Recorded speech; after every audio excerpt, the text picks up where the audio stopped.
Hello everyone, this is John from RPGs and More, and I have a new camera. Or, more accurately, I have a new phone that has a new camera attached to it, so let's see how that goes.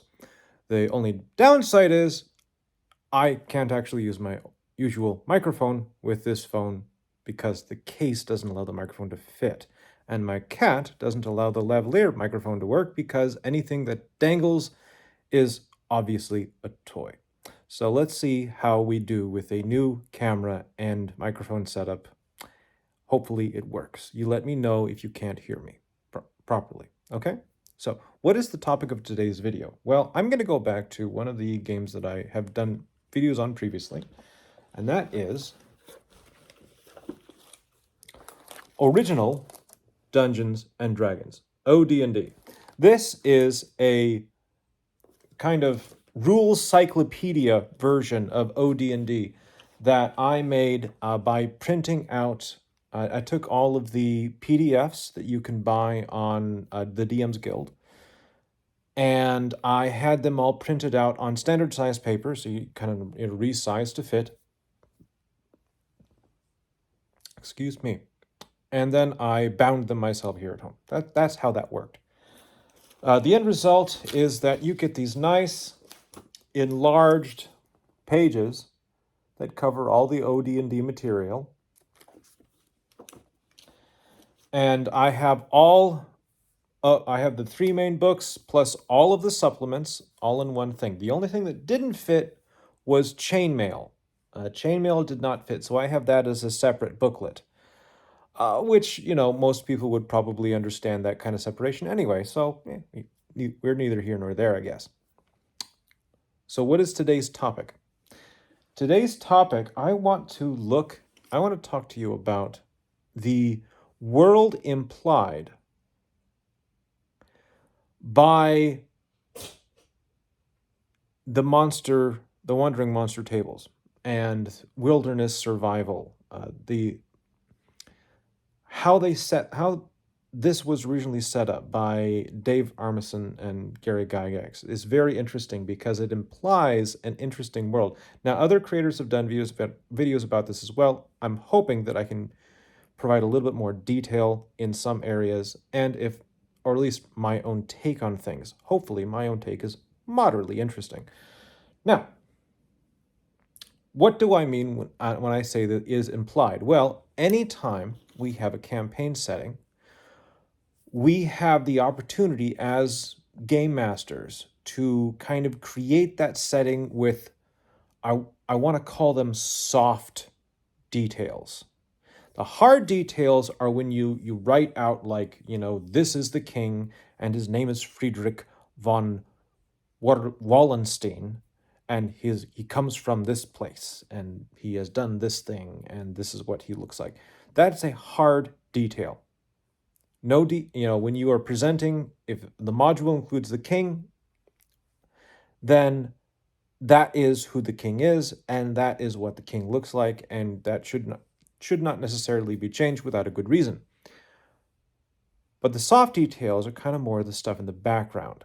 We suggest a certain setting by listing things that the characters might see in the background. So for example, if you tell your players, well, your characters are walking through the valley and they see up on a ridge above them, there's a line of windmills as that seem to blow in the wind as they're kind of trudging through this valley. And you mention them for just a moment, and then you go back to the rest of the description.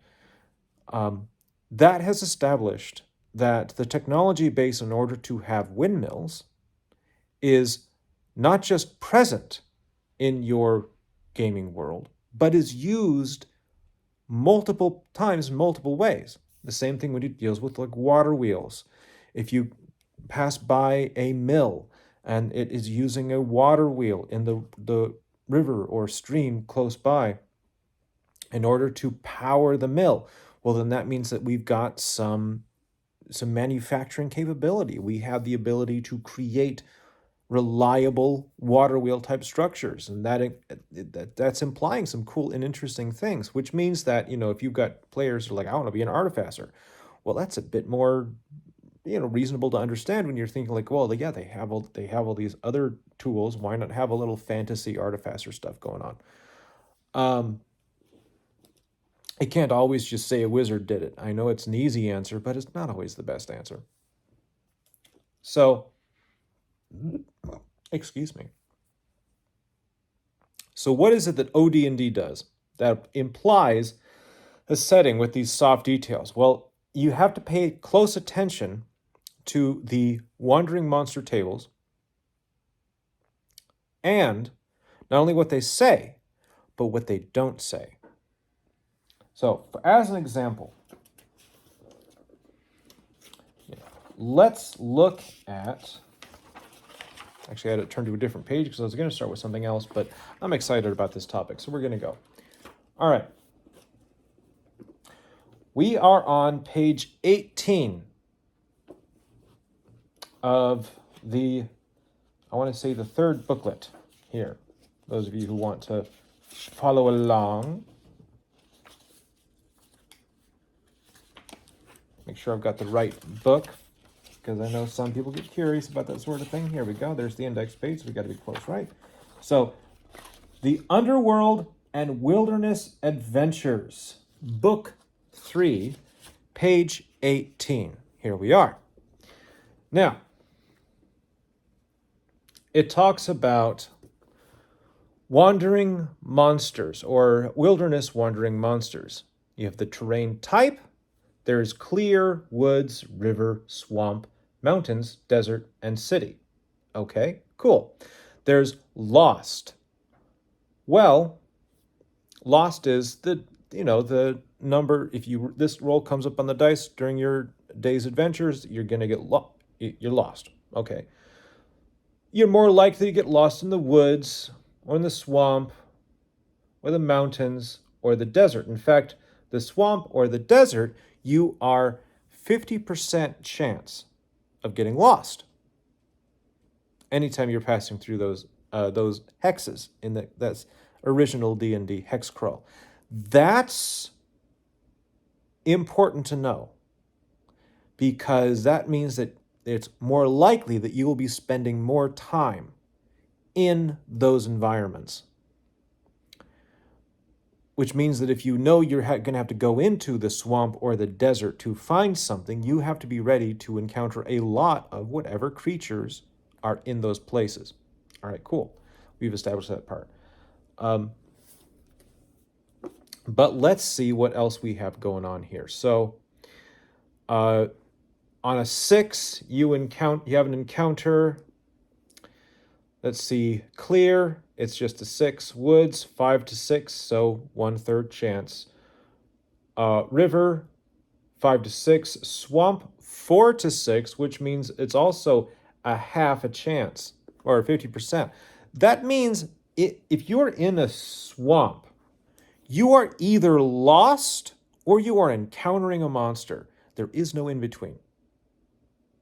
You have either lost your way or you've had an encounter as it goes on. So keep that in mind if you're, planning expeditions or thinking about some stuff with those kind of environments. And I think that's a really interesting thing. You're getting to see my cat's tail, isn't it gorgeous? I think it's very interesting to think about terrain that way and think about our wandering monsters that way, because that tells us a lot about just how many monsters are in this area. These are not swamps that are like eerie and silent and strange. These are teeming with life swamps, teeming with life. And some of that life, in fact, a lot of that life, is going to be hostile. The swamps are not your friend. All right. So let's get into the type. Excuse me.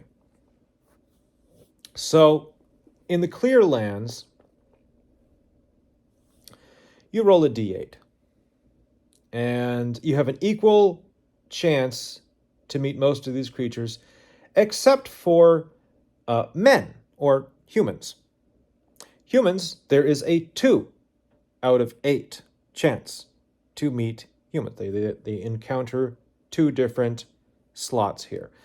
And then other than that, it's flyers, giants, lycanthropes, animals. I'm sorry, there's also 2 animal spots. I didn't see that at first. So you're just as likely to encounter a wild animal as you are to encounter a wild human. Aha. And dragons. Anytime you are wandering in the world, there is a 1 in 8 chance that you will encounter a dragon. Now, this encounter could mean simply that the dragon's flying up overhead, sees you, and maybe decides to do an experimental dive, and you've got to run, to hide, and try to evade that dragon. Because keep in mind, you are trying to evade a lot of these encounters using the OD&D rules, and you have a decent chance if you're a small party. So that's kind of neat. All right, woods. You've got pretty much the exact same thing as as the Clearlands, except for one of the animal slots is exchanged for a lycanthrope slot, which means that you are twice as likely to encounter a lycanthrope in the woods as you are to encounter a deer or a wolf, a regular deer or wolf. All right? You are twice as likely to encounter a lycanthrope in the woods as you are to encounter a flying creature or a giant or a dragon. Lycanthropes are likely in the woods. Okay, so let's look at river. Well, the animal slot and the second animal slot and the second man slot are instead taken up by swimmer type animals or swimmer type creatures. So okay, that's fair. We've got to have some. I mean, we're on the water, so there ought to be something that swims that we're encountering, right? Makes sense. Swamps. Okay, still have men, flyers, giants, lycanthropes, swimmers, 2 chances to encounter the undead, and, of course, a dragon. All right? So those swamps are haunted by the undead. And that is the first time that we have encountered the undead on this chart. So that's a very interesting thing. That tells us that the swamps probably are a nest of, evil things. It sounds like these are pretty evil swamps. These are not happy places. These are not like, oh, let's just pop over to the local moor and we'll pick up some peat moss and fire up the old, chimney and things like. No, these are dank, nasty places, pits of despair and lost hope. These are places that people go to die. Maybe not on purpose, but that seems to be what is going to happen a lot of times. If you go there, you are going to perish to something or get terribly lost and then perish. Great. Okay, so that's an interesting thing. So let's look at, mountains. Now we have men, flyer, giant, lycanthrope, animals, giants, dragon. So we are twice as likely to encounter dragons in the mountains as well as giants in the mountains. But we're not going to encounter the undead in the mountains. Okay. And there's only 1 in 8 chances of encountering other humans in the mountains. Okay. And then we look at the desert. Now, interestingly, the desert only has 6 entries, which means that if you rolled a random encounter in the desert, you really only have to roll a 6-sided die. That is men, flyer, giant, men, animals, and dragons. Okay, so there's no undead in the deserts. Not wandering around anyway. We're not expecting that. And we are twice as likely to encounter other humans in the desert as we are anything else. They've taken away 2 slots altogether, but they've kept dragons and animals. All right, okay, fair enough. Now, the last one, cities. There's only 4 entries Only 4 entries. Men, undead, undead, men. Men, undead, undead, men. That means you have humanity and you have the undead in cities.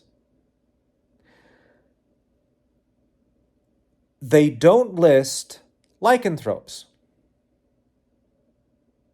So we've got lycanthropes all throughout every other area except for the desert. There's no lycanthropes in the desert. Interesting point.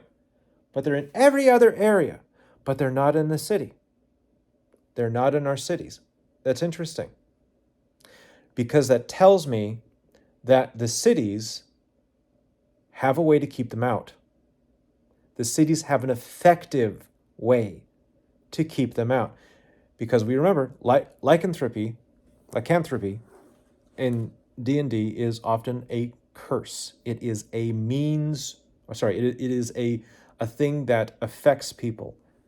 And how a DM deals with it in their own world, that's their choice, all right? But it is generally considered to be a curse, which means that these cities,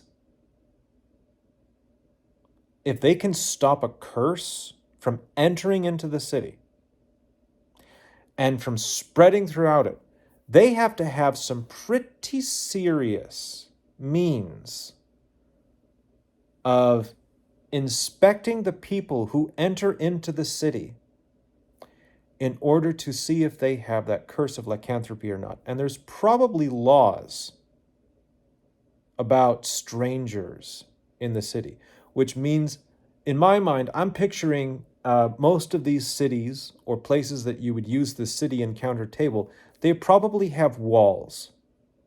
Probably pretty substantial walls, too. These are not the kind of walls you're going to be able to just climb over if you've got a rope and a grappling hook.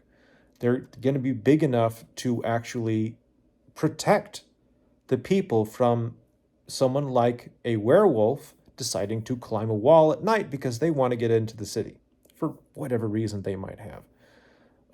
Because remember, you do not encounter them in random encounters. There might be individuals in there that are specifically placed for specific reasons, but they are not encountered, which means that their presence is not strong, which means that the city, it implies the city is really good at keeping them out. Probably there's some clerics. Yet it is entirely possible that every city gate has a cleric present who is, their job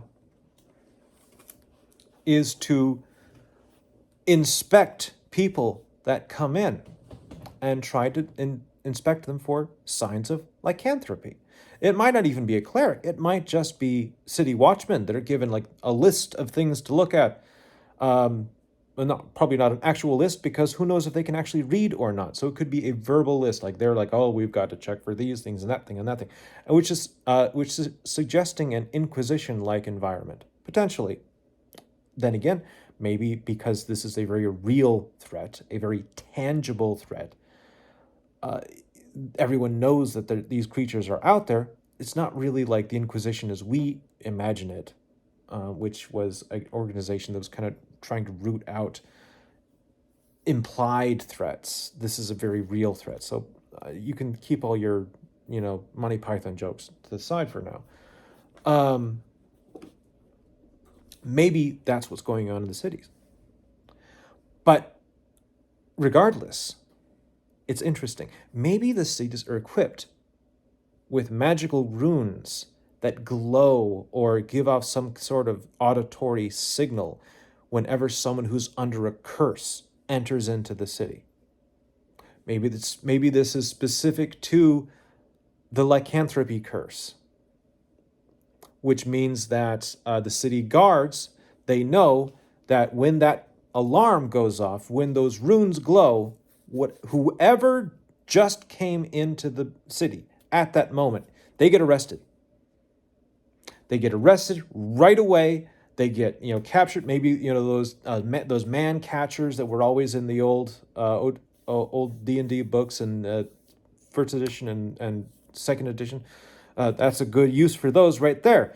They've got these little jaws on the end of long poles, And the moment those runes go off, they just grab one and snap it around the neck of whoever was just walking through when those runes went off, and that person gets basically dragged at the end of a pole and ropes and everything else. So like they're being held in place until they get tied up, and they're dragged into the stockade until they can be officially inspected and or cured by the local priest or cleric, assuming that the local cleric is up to that task.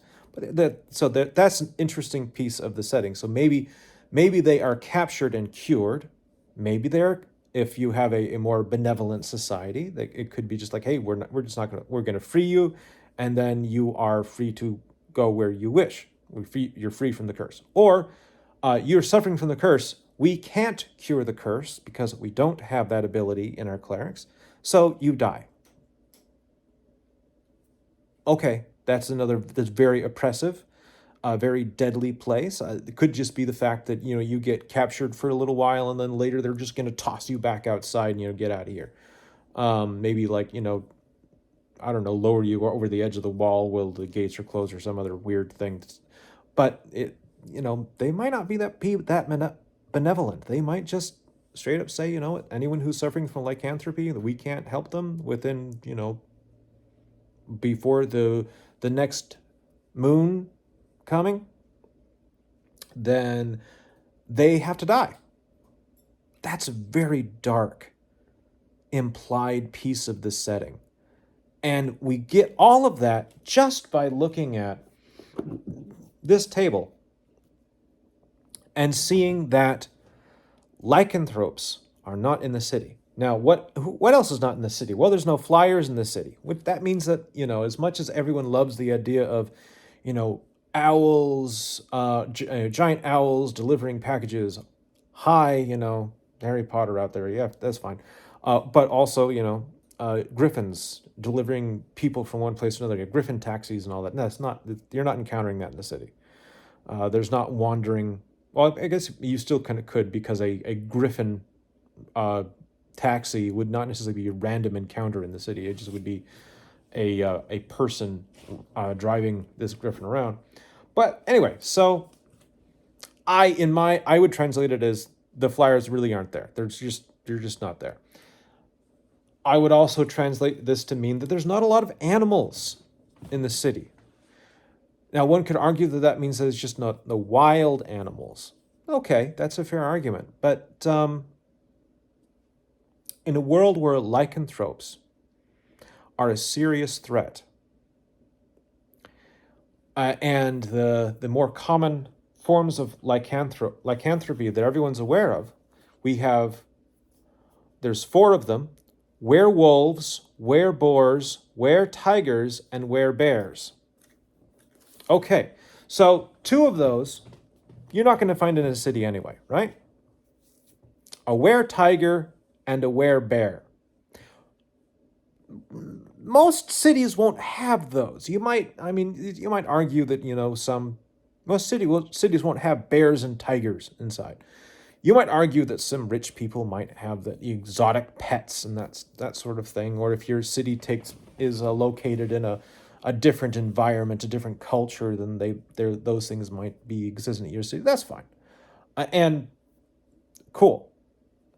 But werewolves and wereboars, well, that suggests that dogs and pigs might not be as prevalent in the city because people are scared of them. People are scared of dogs and pigs because because half of all lycanthropes that you encounter are werewolves and wereboars. Interesting. And lycanthropes can be encountered in almost any environment here. They are a real threat. They are a tangible threat. That might also help to explain why, when they talk about the setting, almost everything in the setting is a city, which we've already talked about, is most likely going to be walled, severely fortified. There's castles, which implies fortification just by the name itself. And that's kind of, there are villages, but again, they're fortified. But when you look at the outdoor survival board game, and they talk about what exists on those hexes, what everything translates to, they talk about they only talk about cities, castles, and that was the two big things that came out to my mind. Let me double check to make sure I'm not misremembering something, but yeah, okay. Catch basins are castles, buildings are towns, and then the rest of the terrain is as it appears. So you've got fortified towns, and you've got castles. That's it. Not a lot of smaller settlements. I was wrong in my initial statement. Not a lot of smaller settlements, unless the DM specifically puts them there. Which means that probably the smaller settlements got destroyed or taken over by lycanthropes. All right, but let's keep looking at this because this is interesting. Okay, so what kind of people do you encounter if you encounter people? Okay, so in actually I forgot to mention the undead. You're also just as likely to encounter undead as a random encounter in a city as you are other people. Now, we're assuming that these are random encounters of the negative variety, which means that these are undead creatures that are coming to, going to try to take your life from you, or something else that equally value that your character might equally value, because we all know we have characters that value things more than their own lives because we're the players and we can detach from that. That implies several things. One, they don't burn their dead. They bury them. And there's probably a lot of ritual involved. But their dead aren't resting quietly. So it's interesting that their dead aren't resting quietly, but they're still burying them. Or are they still burying them? Maybe in the past couple of years, maybe even very recently, new laws were passed in the towns that outlawed the burying of the dead. And so simply the undead that you're dealing with now are those undead that were already buried previously. Maybe there's some new religious enlightenment that has come across because of this curse of undeath that seems to be all over the towns. It also seems to me like this is a world that is under threat. You've got very tangible evil that exists in this place. And it tried to take on humanity with the lycanthropes. Maybe that's what happened there. And that didn't quite work for whatever reason. But now the undead are the next tool. They're the next thing that can be used to bring down the forces of law. Because the people of law are, the people of the cities, they revere their ancestors. They revere the people that have come before them. They bury them. They honor them. And so that is now being used as a tool against them by some nefarious plotters on the sides of chaos. It's interesting. It's possible. But let's keep exploring some other ideas. There's also the possibility that there's simply just death cults that exist in these cities. And they may not have any kind of connection to a larger plot. They're just there, and you get a lot of people stacked up in a small stone structure, all kind of sitting on top of each other. There's going to be some really strange stuff that comes out of that. It makes a very interesting societal soup. especially if there's different cultures getting involved in this situation.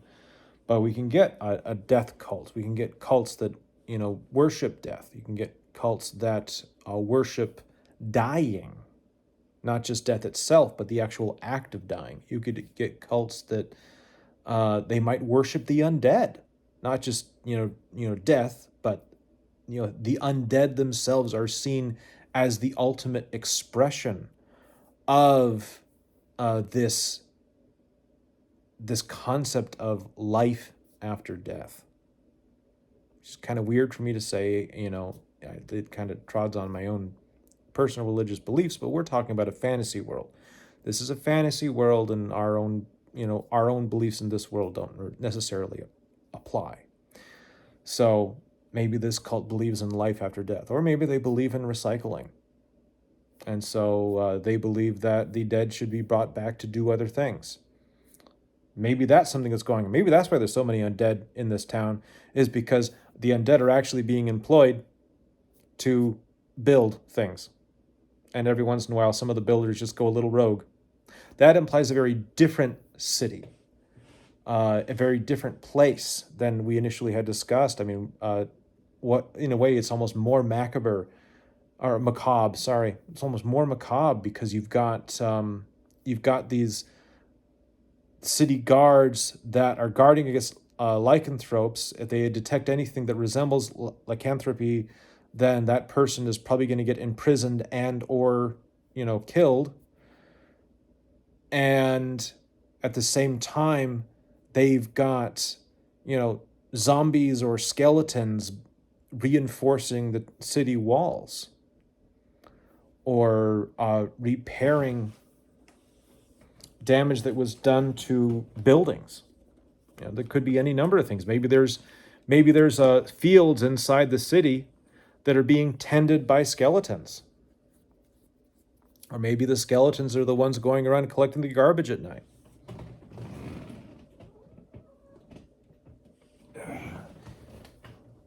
Anything is possible. I was having my feet poked, so someone needed attention. All right, let's look at some of the other stuff as implied by this. So, okay. We are looking at human types that are encountered. Typical areas. You've got brigands, bandits, necromancer, wizard, bandits again, berserkers, a lord, a superhero.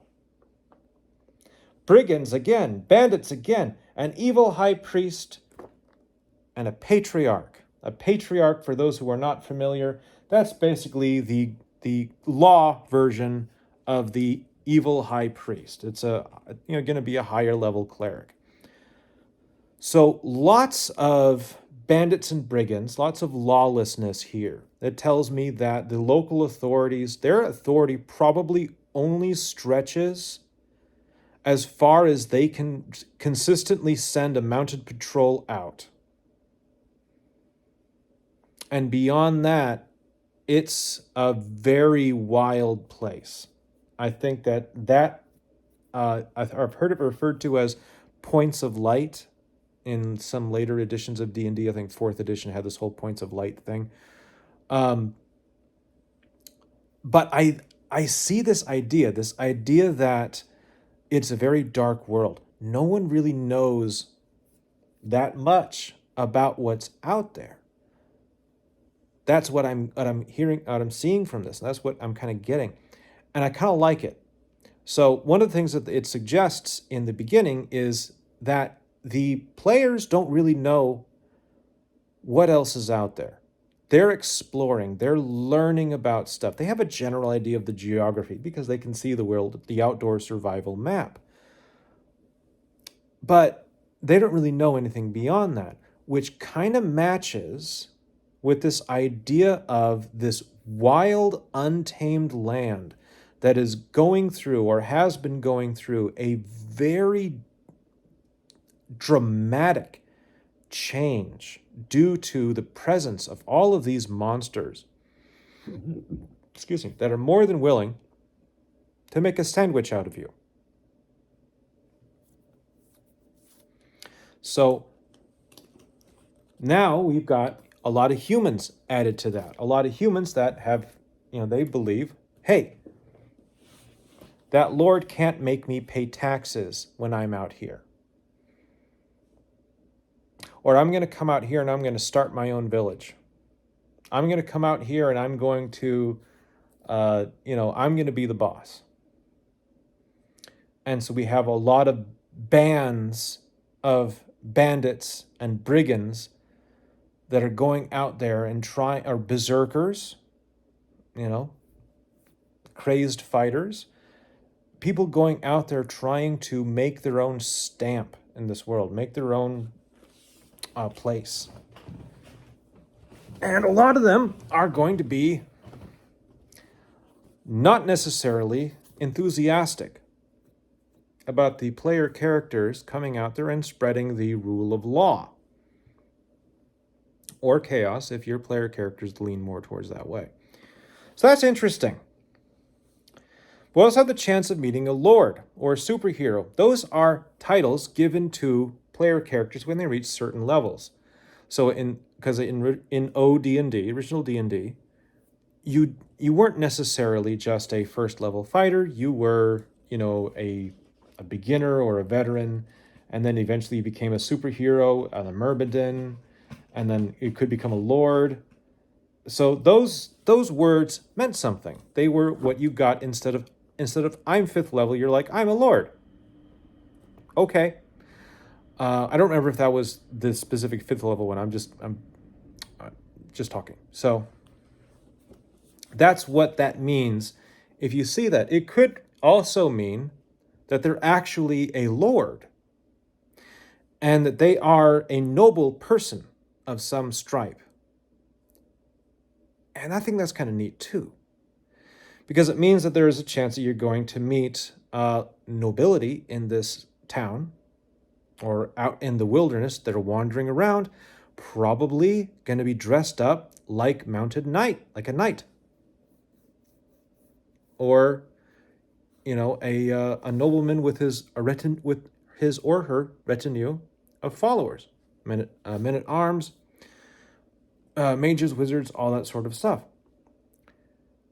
And the reason why I say that is because there's all of those castles we talked about earlier, a lot of them are going to be owned by lords who are essentially high-level fighters. And it is enshrined in the rules that if it's a fighter, they will ride out and challenge the party, the highest level fighting person of that party, to a joust. That is written in the rules. This will happen when you roll X. Okay. That means that it's a fairly common practice. It is something that is known. People will expect it.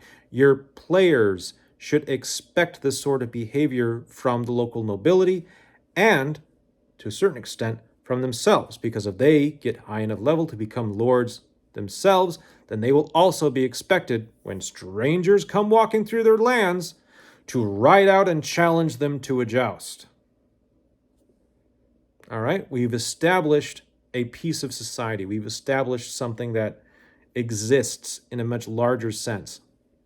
Okay. Necromancers. There is a 1 in 12 chance that any given human group you encounter is going to include a necromancer or be made up out of necromancers. That tells me that the undead, even if you are not, because remember, this is the typical list. The typical list is not, it's not beholden to most other places. I mean, this can be in a city, this can be in a clear area.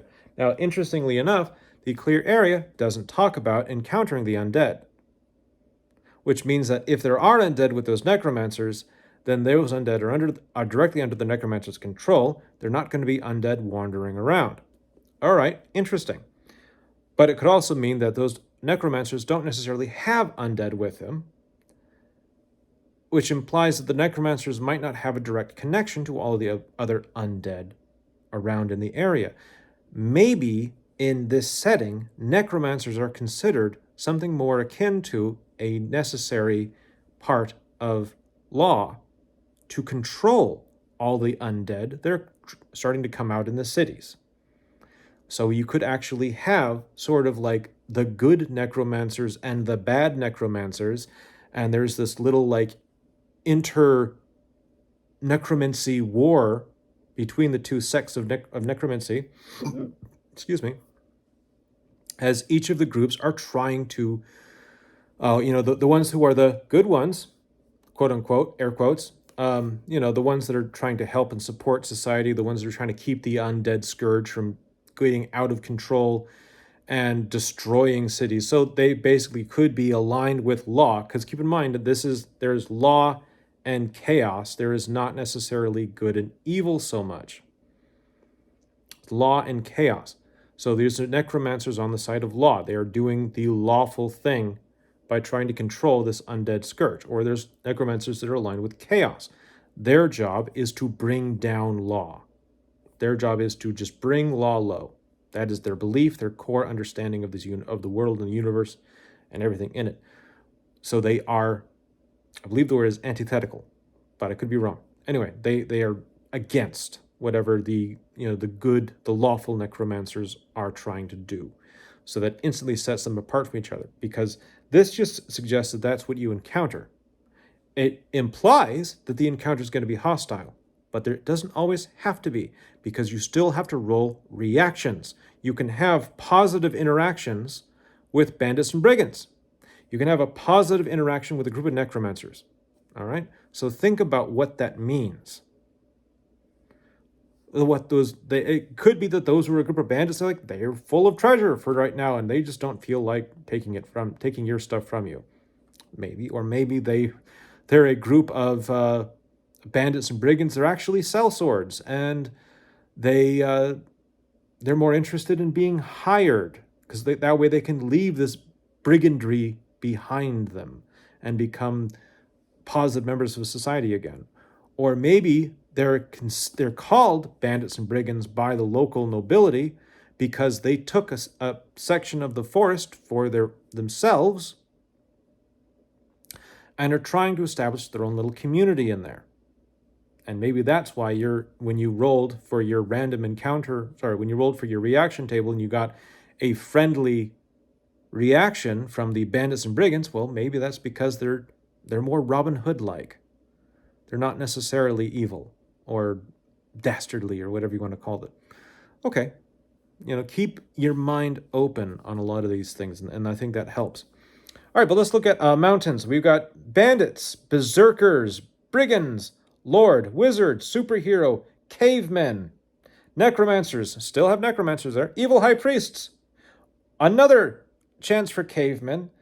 And then the patriarch again. The patriarch here. And then another chance for berserkers. So you're twice as likely to encounter berserkers.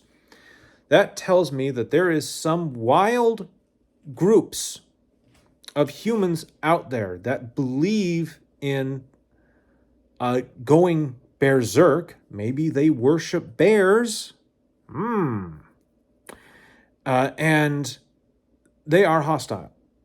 Okay, so you've got a bunch of bear-worshipping, crazed fighters that move around in large bands, and they're much more prevalent in the mountain territories than they are in the plains. But they are present in the plains. Okay, interesting. What else we got here? So that's kind of the biggest thing I'm seeing. Oh, cavemen. Also, there's 2 entries for cavemen in the mountains that there aren't entries for cavemen anywhere else. So that tells me that we have some more primitive, prehistoric, quote unquote, groups of humanity or humanoids that exist in the mountains. I think that's kind of interesting. It definitely speaks to a Fred Flintstone kind of vibe that is present in some of the old OD&D stuff where you get the idea of Neanderthals and cavemen somehow surviving and living in the strange pieces of the wilderness and coming out and giving you a hard time. But because they're mentioned twice, that means that they're a significant force in any mountain range. Any mountain range. So now we have to figure out, okay, well, what makes them cavemen? Well, in essence, cavemen are people who live in caves. All right, so we have a cave-dwelling society. Do they have to be loincloth-wearing, club-wielding people? Well, if you want to go by strict definition of the monster manual, sure. But I think it's much more fun to do something else with that because it creates a more interesting implied setting. So what we have is another society of cave-dwelling humans who are very xenophobic. They don't like anything that isn't part of their culture. And they are very present in the mountains. And they don't travel beyond the mountains.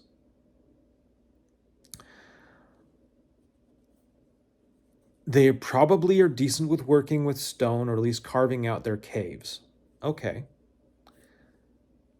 You could use the people like the Pueblo as a very loose inspiration for something like that, but I don't think they were that I don't think the Pueblo, if I recall my history correctly, were very xenophobic. I think they were just another group of people, and they happened to choose, cave-like, not caves, but those sheltered places to build their towns. So I don't think that's really an appropriate analogy.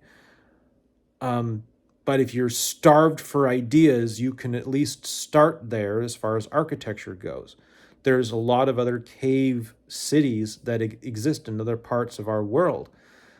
We have cave-based communities that have existed in Ireland and England, and it won't take you too much longer to try to find some of those and find information about how did the ancient Celts utilize caves in their world. There's also in I know there's another, I forget where it is at, but it is a multi-layered, highly detailed cave city. It's in a more desert location, and it's way out. I think it's in the Middle East or in India. And I'm forgetting exactly where. I apologize.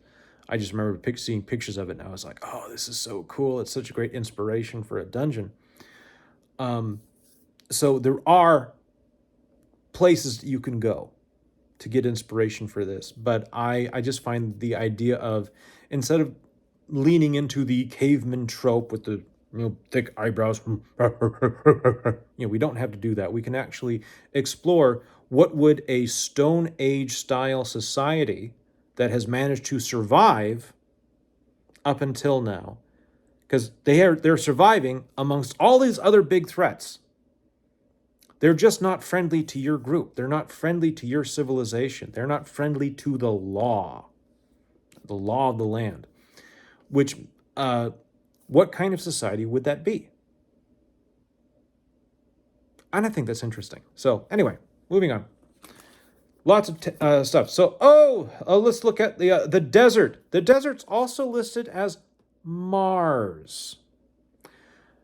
So that implies, you want to do John Carter Adventures on Mars, you can use this table for that. But if you also want to do a kind of a desert planet, like say your world does not necessarily take place in our solar system, your world has its own system, but you can still have a desert planet out there somewhere that is somehow connected to your setting, and that this would also work for that. Because Barsoom is a really neat idea of a setting, even if it has no connection to reality whatsoever. It doesn't have to. It's science fiction and fantasy. We're good. Anyway, so that is nomads, dervishes, nomads, twice listed. Lord, Wizard, Nomads, 3 times. Red Martians, Tharks. Copyright. Black Martians, Yellow Martians, Tharks again. And then the White Martians. Oh, 70s. Oh, 70s. All right. So, leaving aside the obvious allusions to Barsoon and all of that fun baggage and goodness and badness that's there, let's look at what we've got. We have 3 different chances to run into desert nomads. Now, as many of us have learned, the desert nomads are a much more varied and intricate cultures and societies than what we were, generally aware of and using in our fiction back in the 70s. So you can, if you want to play up the caricatures in your game, more power to you. For me, I would be interested in trying to figure out what a society that is a nomadic society that's based in a desert-like environment but has access to magic. What would that look like? I would first go to Dark Sun and try to kind of read into Dark Sun a little bit and figure out the different societies that are there to get some inspiration. So those, but anyway, that's an implied piece of your setting. There's lots of nomadic peoples wandering the desert, and most of them are hostile. Well, at least have a chance of being hostile, a good chance of it. All right, that's interesting. It's interesting because it also means that you can actually get chances of 2 groups that maybe are at war with each other, and your party encounters one or both of them, and their job is to either negotiate a peace or help one of them overpower the other to now then be in control of that length of the desert and help the players get their characters from point A to point B. Some possibilities there as a basic plot line, but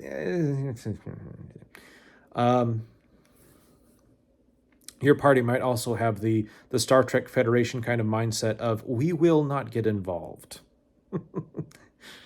Okay, so then Waterborne. So with Waterborne, you can encounter buccaneers or pirates. Buccaneers or pirates. Buccaneers or mermen. Only 6 possibilities.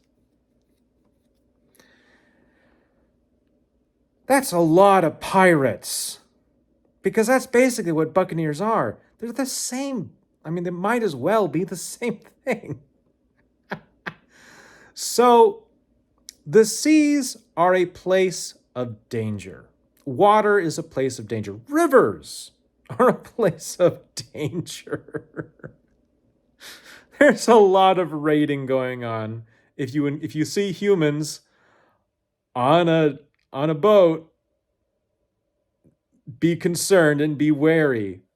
I think that's very interesting. I think that implies a lot about the setting, that there is trade, there is boat traffic.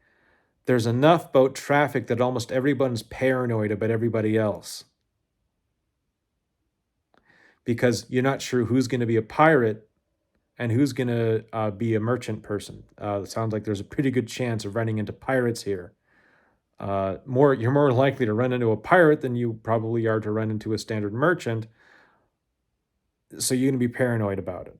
And they're going to be paranoid about you, especially when you're a small group of highly armed people in a small boat traveling around. You don't look like you have cargo.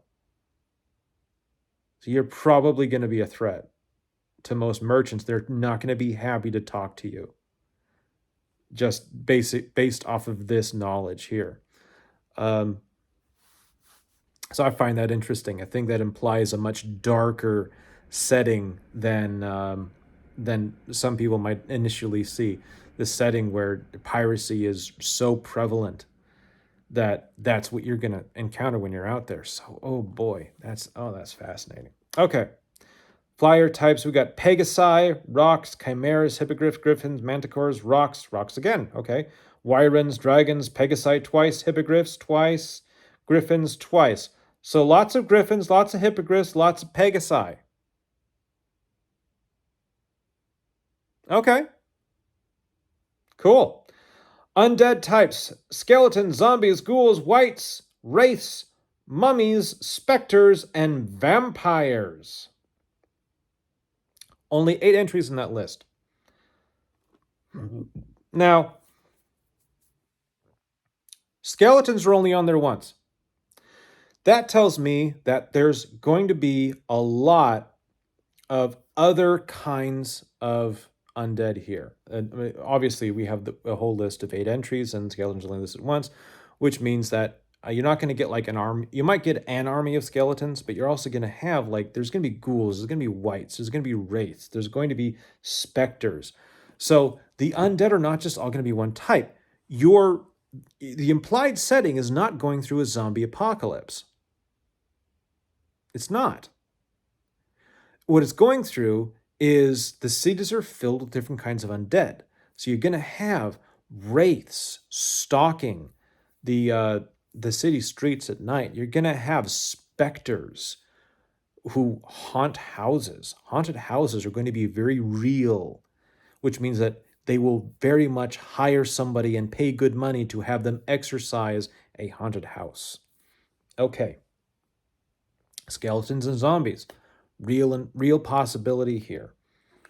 There's a lot there, and I find it fascinating, and it definitely implies a very interesting piece of the setting. I just find it interesting that they kept to 8 entries instead of padding it out to 10 or 12 by simply listing one of these entries more than once. That's a very deliberate action, and I think that suggests that no one type dominates the other. So there's a variety of undead. Don't let yourself get trapped down one place. All right. Giant types. Kobolds are listed under giant types. Keep that in mind. Kobolds, goblins, orcs, hobgoblins, gnolls, ogres, trolls, giants, gnomes, dwarves, elves, and treants. So dwarves and elves are also classified as giant types in this. Now, isn't that interesting? That means that if you roll the giant in the clear, the grasslands, you are just as likely to encounter hobgoblins as you are dwarves. Interesting. That implies a much larger bit of diversity than perhaps the giant types suggests. All right. We already went over lycanthropes. Swimmer types. We've got giant crabs, nixies, giant octopi, giant squids, a sea monster. Ooh. Giant snakes, crocodiles, giant leeches, mermen, nixies, giant fish, and dragon turtles. Or dragon turtle, singular. Okay. Giant animals are a thing here. Awesome. They could be prehistoric versions of animals or just giant animals. Go for it. Dragon types. Black dragons, white dragons, green dragons, blue dragons, red dragons, gold dragons, cockatrices, basilisks, wyrens, chimeras, and then 2 types of hydras, one with 7 to 9 heads and one with 10 to 12 heads. Okay. So you are twice as likely to encounter a hydra as you are any other individual kind of dragon in this world. All right? But you are 50% of all the dragons that you will encounter, if you encounter a dragon type, 50% of that is going to be actual dragons. Interesting. Half of those dragons. Sorry. Only one of those, the gold dragon, is the type that won't necessarily automatically want to consume you because gold dragons are more or less lawful. That doesn't mean they're your friend, because remember, you're still rolling on the reaction table. That black dragon might not automatically be your enemy, still rolling on the reaction table. But there's a lot of dragons, and most of them don't like you. All right. Then we look at animals. This tells us also a lot about the setting. Basic animals: spiders, centipedes, lizards, toads, ants, weasels, apes, beetles, scorpions, lions, boars, and snakes. Now, here's something I find interesting. This is just my general thought. If I'm rolling on a random encounter table and I roll ants, is that an anthill? Like, really? As a DM, I'm going to describe a great encounter with an anthill. Maybe it's a very highly constructed, huge anthill made by a bunch of fire ants that build these gigantic towers that are almost as tall as a person. And your characters have to somehow make their way through all that without triggering an anthill attack on themselves. That could be interesting. But most of the time, and rolling ants is not going to be all that fun. Rolling, a boar, that might be an interesting encounter for hunting. So here's my question then. Are these your average creatures? Or are these the giant types, of those creatures?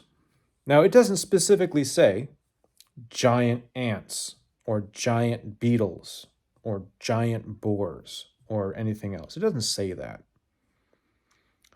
So it implies that they're not. It implies that they are the standard size creatures. Okay. But that's the standard type. Now we get to the optional ones.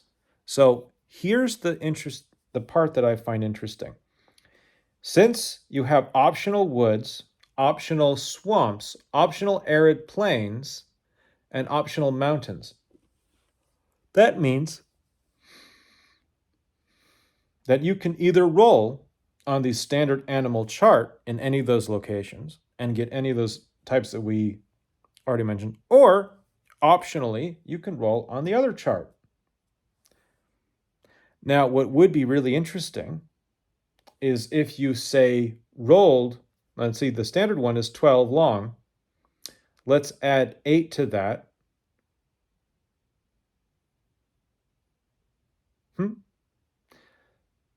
So that's a d20. So you could roll a d20, and that would tell you, that would include both the standard monster list, or standard animal list, and the optional woods list, or forest list. And the same would work for including, combining the basic animals and the optional swamps list into one. But let's look at what's on those lists. You got optional woods, centaurs, unicorns, minotaurs, gorgons, pixies, manticores, dryads, and medusae. Centaurs, pretty cool. Unicorns, nice. 1 in 8 chance of encountering unicorns. That doesn't make them that rare then, does it? That still is interesting. Minotaurs, okay. Gorgons, pixies, manticores, dryads, and medusae. It's just a lot of fun stuff in there. I don't think this implies anything other than there's a wide variety of animals here. I think that this list is great if you've got a player who does not want to see harm ever come to animals that they recognize as real things in the real world.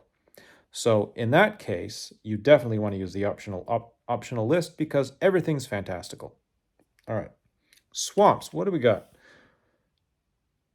Swamps, you got a Ty-Rex. pterodactyl, triceratops, brontosaurus, stegosaurus, another T-Rex, pterodactyls, and triceratops.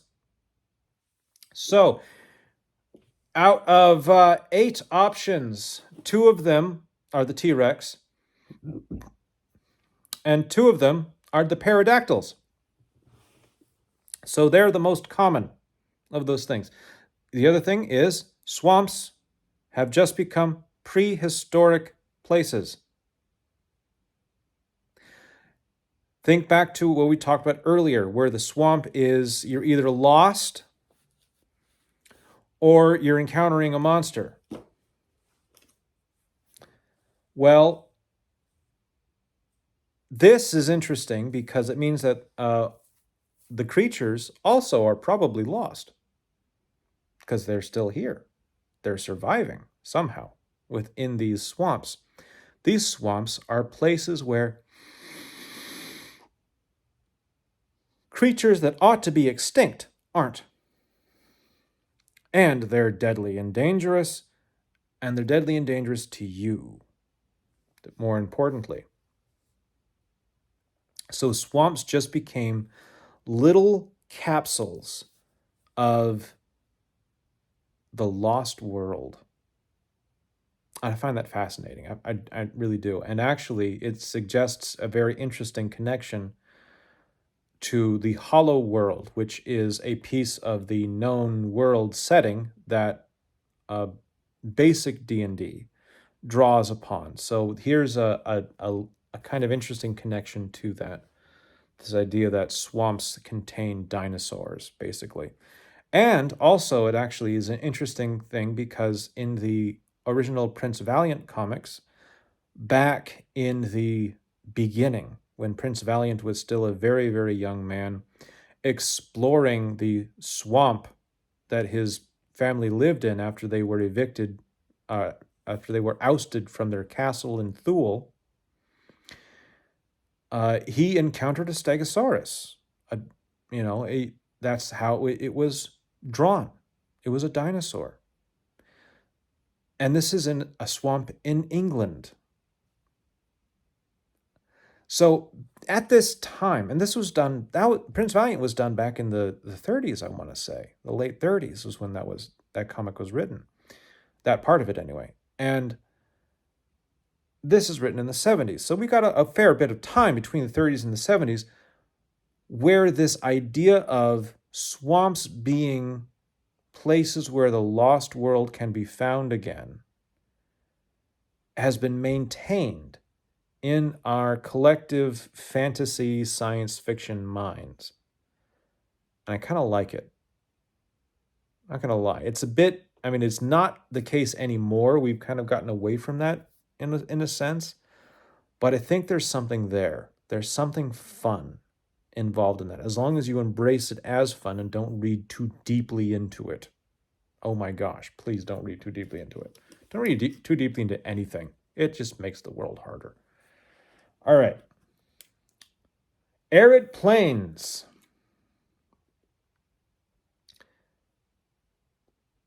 I can't even pronounce some of those.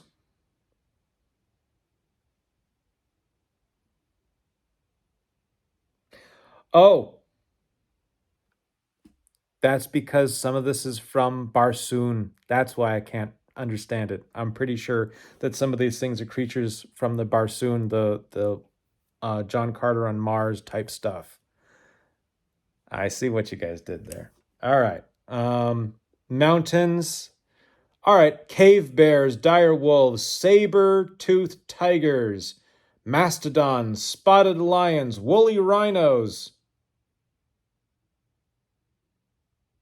Can't pronounce it.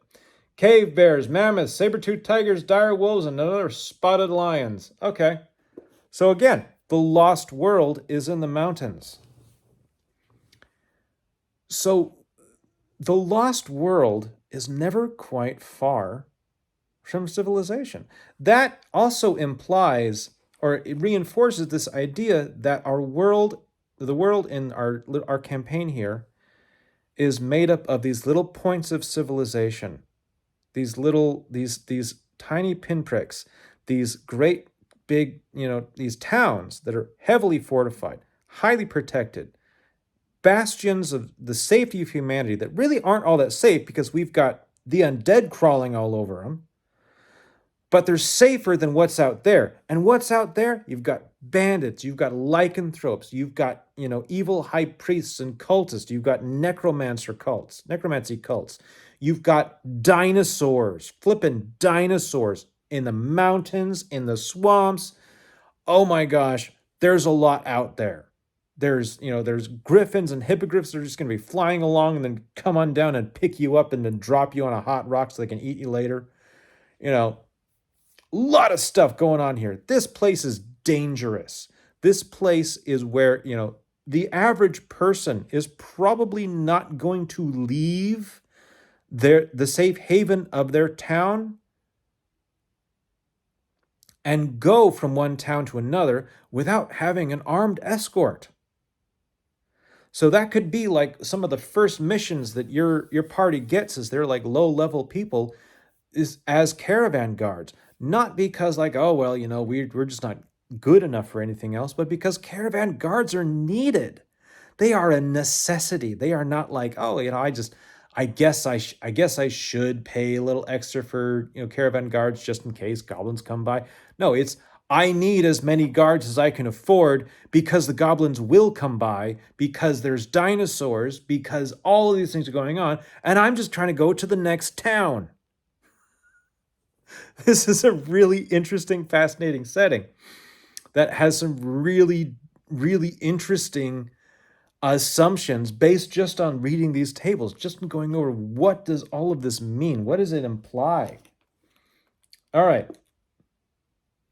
So we can get into more details, but really, I think that really sums up what is implied here by a lot of this stuff. The other thing I would note is, and maybe I'll do this in more detail in a later video, is I'll go over the actual wilderness or outdoor survival map, and I'll show you guys what that, those of you that don't already know, kind of show you what it looks like, but give some more context, go a little bit more depth about the location of each of the land masses and how that kind of implies a setting, if we're going to use that. And I bought it specific to use it because eventually I want to work up towards doing at least one little solo game using that set. And then I don't know if I'm going to use OD&D or if I'm going to use, say, Swords and Wizardry, with some OD&D rules thrown in. Not sure yet. Still thinking about how all that's going to work. That's why I've been taking my time. Excuse me again. So thank you for joining me for this really, really long diatribe all about how I feel with regards to this setting just by going over the Wandering Monster tables. And I hope that I illustrated the subtext that is involved with a Wandering Monster table. You can throw a lot of stuff on there because, well, that sounds cool. But if you use the Wandering Monster table to instead create an idea for your setting, to make sure and reinforce the tropes that you want your setting to include. If you want to include different cultures of peoples and have them be have the differences be significant enough that maybe they don't get along, then you want to include them in your Wandering Monster table. You want to include their cultures, even if you limit it to, it's like we're talking about the cavemen in the mountains. You've got a mountain dwelling group of people. They might not come down into the plains, and except for when the DM says they do because of things, but you're not going to randomly encounter them. That's a purposeful encounter at that point. And you can do the same thing with your own peoples. And that's interesting. So like, for example, the wandering desert nomadic tribes, maybe in your world, the nomadic tribes are in the grasslands, and you were talking to a society similar to, the Mongols. I think that could be really cool. You just put that into your wandering encounter list. If you think that your world has lots of different types of goblins, then you'd probably want to have, two, maybe even three places on the wandering monster list that imply goblins. Maybe you really want to be like that undead world where there's skeleton armies everywhere. Well, then your wandering monster table by nature is going to have to include lots of different size groups of skeletons, lots of different types of skeletons, because there's multiple types. But think about and be intentional with your wandering monster tables. I hear a lot of people complaining about wandering monster tables, saying, "Oh, I hate random encounters. I hate wandering monsters because they just slow the game down." They don't have to. What they do, and what I think some people don't like, is the fact that they provide encounters that don't necessarily have anything to do with your plot. But if they don't have anything to do with your plot, it's because you're not. And I don't mean to say that you're not doing your job, because you are, but maybe you could think a little bit harder at the beginning of the campaign when you're making your wandering encounter tables, or actually go ahead and make a wandering encounter table instead of relying on what's in the book. And therefore, you can eliminate all of the random stuff that you don't actually want in your campaign world. If you don't want there to be dinosaurs in the swamps, make a swamp monster list that has no dinosaurs in it, and you don't have to worry about it. And instead, that's an expression of what do you want to have in your swamps? Well, if you want there to be lots of, boars and spiders and things, then your wandering monster swamp table is going to be filled with different types of spiders and arachnids and other things. Great, go for it. These are all tools to do sort of a soft campaign setting presentation to your player characters and to your players as well. So go ahead and use them. I hope you guys got something out of this. Thank you very much again for staying with me for so long. Please, if you enjoyed this, leave me a like. If you would like to see more about this sort of thing or have questions about anything I've mentioned, go ahead and comment down below. I'll do my best to answer them in something resembling a timely manner. I hope you have a wonderful day. Peace be with all of you. Bye-bye.